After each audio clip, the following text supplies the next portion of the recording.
Where are the long-term contracts for the starting quarterbacks in that game yesterday? Well, I mean, Lamar should have his. The problem is Lamar represents himself. And Lamar, there was a story from Shefty, I think, week one. Lamar's too focused on football to negotiate the contract. That's all the more reason to hire an agent. I mean, whatever you save in that 2%, 1%, whatever it is, you can negotiate it as low as you want. And there's agents out there willing to do it for 1%. Whatever you save, you're going to make over that by orders of magnitude, especially if you end up getting yourself injured and you never get that big contract offered to you by your team. So he should have had his deal a long time ago. His issue isn't the team's unwillingness to do it. It's that he isn't engaged in the process with the Ravens, and they're just kind of waiting for him. For the Browns and Baker Mayfield, different story altogether. They just aren't talking because I don't think they know whether or not he's the guy. Really? That's it, huh? I mean, it's just because they're or they just don't want the number to start with a 4 annually, right? I mean, well, it's one or the other. It's like, hey, we'll keep you around for $30 million a year, but we won't keep you for $40 million. Or, you know what? If we're going to pay $30 million, we'll just roll the dice on somebody else. This gets back to what we talked about earlier. When do you admit your mistake? When do you admit that it's not right? When do you recognize we just have to forget what we've done and focus on what we're going to do? Mary Kay Cabot of the Cleveland Plain Dealer had an article that tried to discern what Baker was talking about when he went public with Kurt Warner over the weekend and said that there are a lot of internal things that have been an issue this year. That you usually don't hear that from a quarterback. And there, by all appearances, there's a lot of stuff between Mayfield and the team, and it's happening with the contract uncertainty in the background. I just don't think it ends well.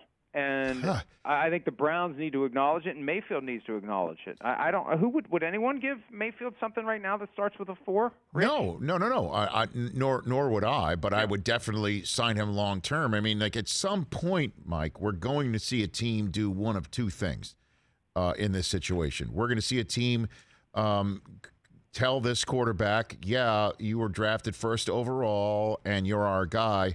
But we are not going to pay you top dollar just because you were drafted first overall all those years ago, certainly by somebody that wasn't me, so we're going to find a contract in the sweet middle, in the sweet middle of Jimmy Garoppolo or a little hair above what Jimmy Garoppolo got, right? Like that's what we're going to do. Or we'll do the other thing that we're still waiting for a team to do, which is we're going to draft somebody first overall. We're going to go through that guy's contract, and then we're going to start again. And we'll just do it again because we're not going to get cap strung, and we're going to try and win a Super Bowl with a new guy in his first years of his contract, which is the sweet stuff that the Chiefs were able to do and the Seahawks were able to do back in the day, and very few other teams have been able to do. Like that's what we're going to see, and maybe the Browns are they.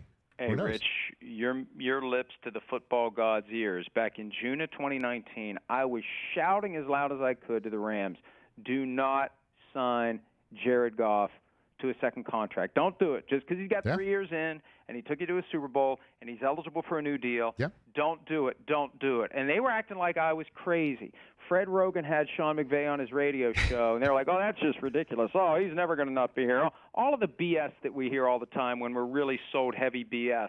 And fine, look what you get. You pay him $33.5 million. You eventually have to offload the deal 2 years later as part of a broader trade where you hide Goff's contract in there and give up a first-round pick to get rid of Goff's contract, but it's not as conspicuous as it would be because it's part of the broader Matthew Stafford transaction. That's exactly what some of these teams need to do, and it's either see you later or, Rich, it's the creation of a second tier.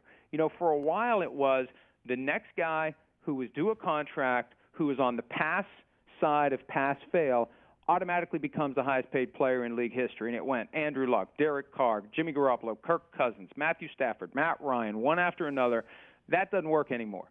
Hey, we'd like to keep you, but you're not getting $40 million a year. We'll keep you at $30 million a year, and otherwise, see you later. That's what somebody needs to do, and maybe the Browns will be the ones who do it with Mayfield. Hey, you watched all the way to the end. Thanks for that. Watch more right here.